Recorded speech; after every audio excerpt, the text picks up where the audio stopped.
So last night I was meeting with some of my book friends and someone had mentioned, oh, I have these two releases that I'm really interested in reading. And I said, well, the first mystery, I read that one and there were 4 different mysteries involved. And then the second one, NetGalley just approved that one. So I'll let you know what I think. And my book friend came back and said, how do you know about all these mysteries? How do you know about books that don't even exist in the public yet? So therefore I have this video. I will share with you how you too can discover the most anticipated book releases. You'll know all my secrets. But if you're like, I do not want to invest any time or effort into that, you can just follow me because I do all this research anyways. So if you don't want to put in any time or effort and you just want to take up the work that I've done, you're more than welcome to it. So you can reach me on, and I'll put links down below as well. You can reach me on my Twitter page, Lisa of Troy. I talk about books about 50% of the time, and then probably 40% of the time it's my Russian Blue Kitten Bill, and then 10% of the time are random rants, because after all, it is Twitter. The other place that you can find me is Lisa of Troy at GoodReads. I do eventually review all the books that I read, although some publishers will tell me you have to please hold off on publishing your review until the sale date. But eventually all the books that I read are out there. And if I do see a bunch of usually mysteries that I'm interested in, I will add those to my TBR, and you'll see those when they come through on my feed. And then of course, you're already here. You can subscribe to my YouTube channel and you will get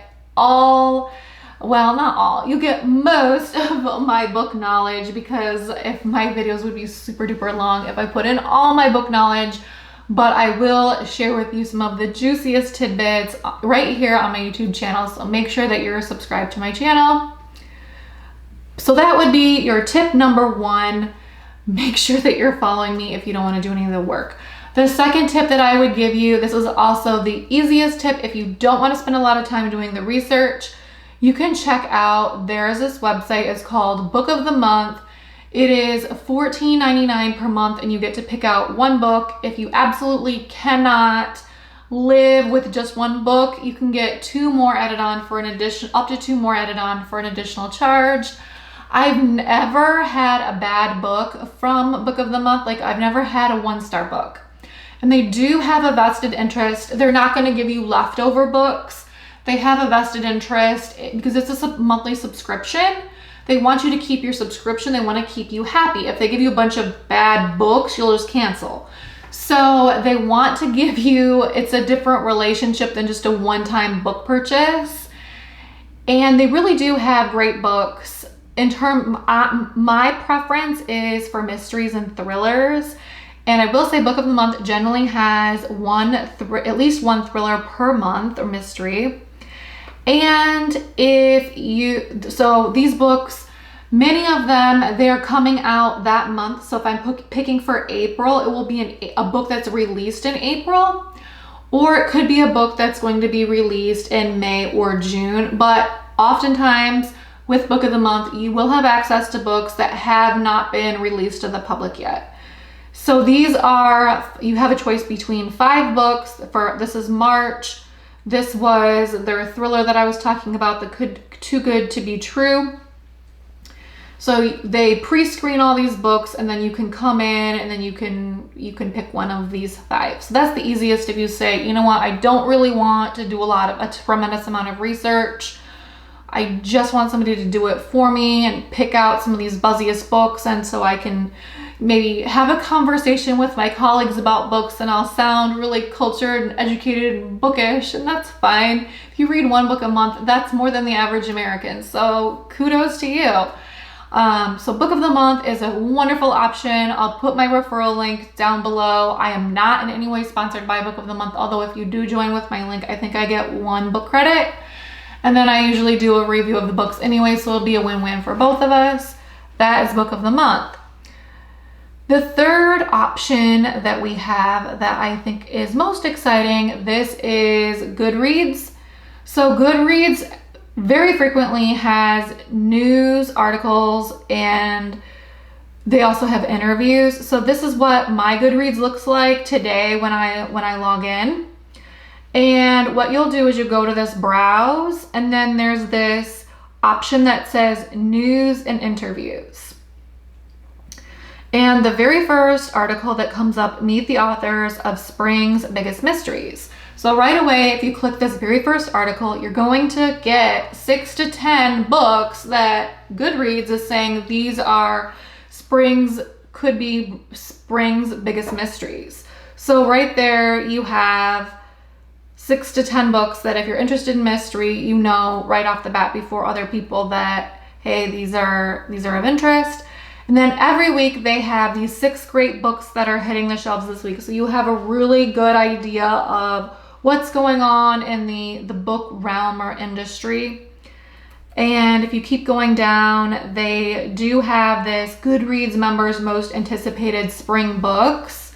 So this is a great way to add to your TBR if you're looking for new books. They have romance, they have fiction, they have mystery, they have fantasy. So if any of those are of interest to you, if you just click on this article, they'll have a whole bunch of books that you can read for the spring. And of course, if you go farther and farther back, they will have a 2021 most anticipated reads, but they update this frequently. For me personally, I will go here to this website multiple times a day just to make sure that I'm not missing any of the latest news. And if you've signed up for Twitter, you can also follow GoodReads on Twitter and get a lot of the same news from them. So that is GoodReads. The next tip that I have for you is, and I have to switch browsers, I'm pulling a fast one on you guys because I read the terms of NetGalley and there was something about if you're logged in, it could be considered restricted content. You're not supposed to share it. So I'm like, okay, well, I'm not gonna log into my GoodReads or my NetGalley and show you guys because I don't want to get in trouble by NetGalley and get kicked out. But so here's NetGalley. This is like if you're not logged in, you're not a member, you don't want to do anything. If you just click like read, review, and recommend on any of the books and you go to this find titles, and it will be the same if you're a member, just click find titles. And then you're going to go to this thing that says most requested books. So this can change every day depending on what the NetGalley users are requesting. But this in theory is the buzziest books. This is what the book influencers are most requesting. So I go in here and like my TBR is just destroyed because I did not even know these books existed. Some of these can be some of the lesser known authors, but the book is really phenomenal. So this is a great way, a great, fantastic way to add to your TBR and discover those new books that are going to be released. Unfortunately, I haven't found a way to toggle genre. So for me, like I mentioned earlier, I really like mystery and thriller. But I don't think there's a way to filter this on just by mystery and thriller. But on the other hand, it is a good way to get some exposure to books that normally maybe you would not have had exposure to, but you're looking through the buzziest books and you discovered, a hidden gem that you would not have had experience or been exposed to otherwise. So NetGalley is one of my favorite places to go to get a whole bunch of books that are about to be coming out and also get access to them before the general public. Now, I will preface that with saying just because these are the buzziest books, they may be horrible. That's oftentimes why they're on NetGalley, because NetGalley wants the book influencers to read them first, to know how many books to publish and to print. So the book could be a real doozy. People haven't read it yet. So there's no guarantee that if it's on this website that it's going to be awesome. People are just saying, I'm really interested in picking up this book. And switching back to our other browser for a second, there is one last thing that I wanted to show you guys. And this is not necessarily the most anticipated book releases, but it's what are people reading now? What are people really reading if you're interested? So if you just type in Amazon charts, this is updated every week, and I'll show it to you. So they have two categories. They have most read and they have most sold. So they can sell a lot of books, but that doesn't necessarily mean people are reading it. Usually they do go hand in hand. People buy a book and they read it, so they go hand in hand. Sometimes they don't. Interestingly, they don't go hand in hand. So you'll notice they also have this toggle. They have fiction and nonfiction. So again, if nonfiction's your thing, this will work for both. Right now, the #1 book that's being read is the Four Winds by Christian Hannah, which I was saying Book of the Month had this a couple months back. I think it was their February book. So if you were Book of the Month, you would have had this book like a couple of months ago.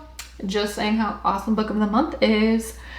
And Harry Potter has been on this list forever and a day. Brandon Sanderson, no surprise there if you are in the book world. Midnight Library again, that's been on there for a long time. Vanishing Half. I think that could have been the GoodReads. It was one of the Book of the Year winners. So that's no surprise to me either. So there's a lot of books here that I'm pretty familiar with, but this gives you a really good idea of what books people are reading. And then this is the tab that says the most sold. This is what people purchased. So again, they kind of go hand in hand somewhat. So the #1 this week is The Four Winds by Christian Hannah. We still have the Midnight Library is there again. Claire and the Sun, this book was just released this month, so people are still probably getting around to reading it, so it's just on this list. But this will give you a good sense of if you want to know what books are most popular right now, you want the most buzziest book right this instant, check out Amazon charts. So of course, those are just a handful of the tips and tricks that I have. Usually if I find articles, I'll retweet them on Twitter and or on GoodReads. So again, make sure that we're connected. And if you believe that books create ideas and ideas change the world, let's change the world one book at a time. Make sure you're subscribed to my channel. I'm Lisa of Troy. Peace.